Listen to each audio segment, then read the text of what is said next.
Okay, so let's have a look at how to get your 360 video into Unreal. So you need to make sure it's a H.264, so you drag your clip into Premiere Pro, make sure it's H.264, and make sure you've match source adaptive high bitrate, and then if you've got Premiere Pro 2020 it should give you the correct output ratio 3840 by 2160 in this case.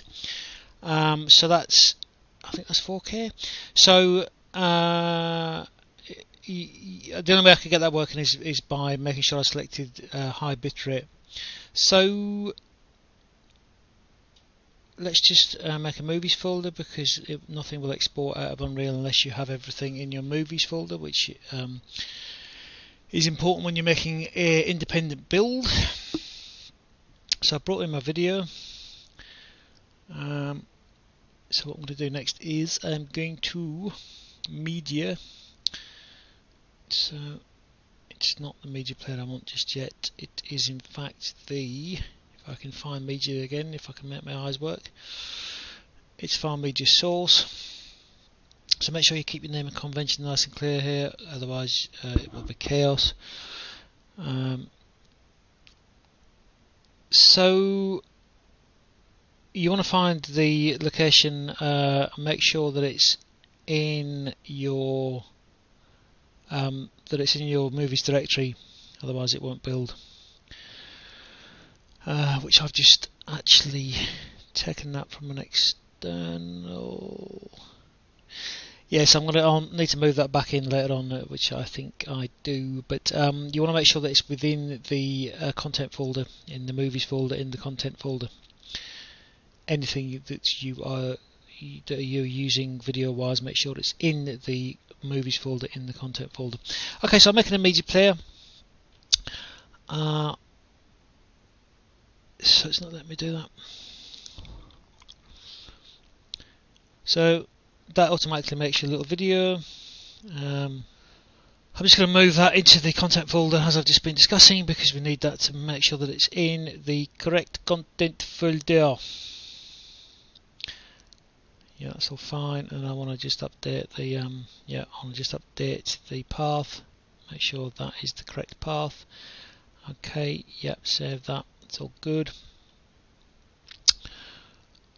Okay, so that is, I'll put that on loop if you know it. Yep. Save that. Make sure everything's updated.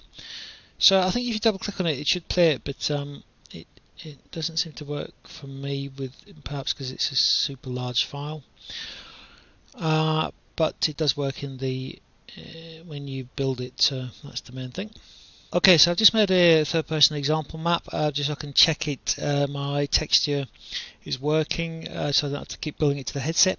So if we just drag the underwater video onto the cube, or the screen that I've just made, then it'll automatically make you a material. So I just need to so basically I need to make a media player variable. So this is basically a variable that is going to play the video for us. So just find media player, yep, and then if you build it, they will come. Okay, so if you build it, then you got the access to the drop down, which you can then select your video. So what we need to do is, if we add an event begin play, sorry.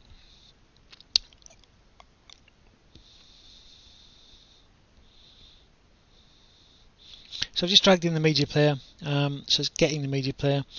Open source is the next command that we need. So I might have to, yep, okay. I just turned off context sensitive because it wasn't finding it. So find your video. So name convention is very important here because it always confuses me.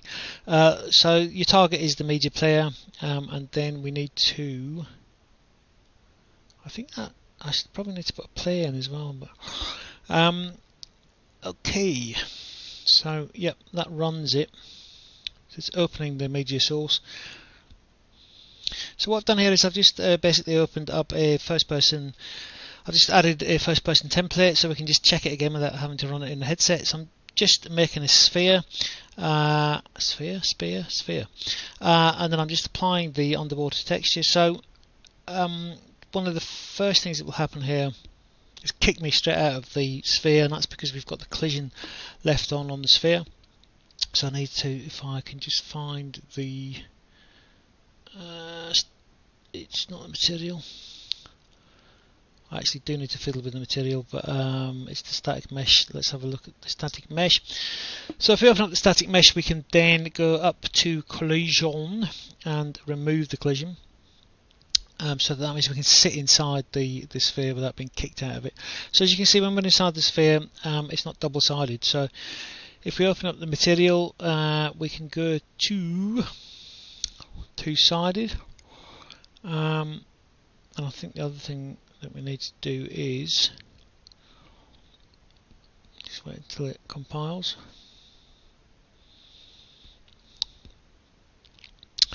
So this is fine, but you'll notice it's not lit. So if you're running a video texture, you'll want to make sure that you plug in your immersive, which hang on.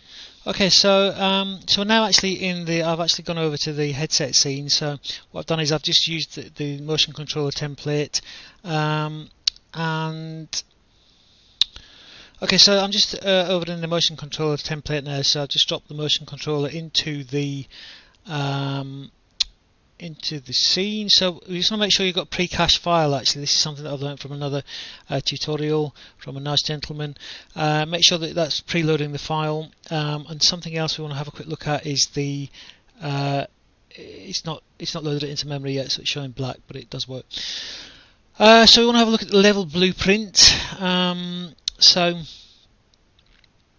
we'll note here, this is also from the other tutorial, we want to put a delay in because it needs to preload that video, and we've also got a play down here, so just to make sure that it is actually playing. And so we can now build over to the headset. So as I've said, I've just used the motion controller VR template that Unreal provides. Just drop the motion controller camera into this, and then we can go over and launch it on the Quest. If it's plugged into your computer, this should all be fine. Just show your output log, and then when it says success at the bottom, happy days.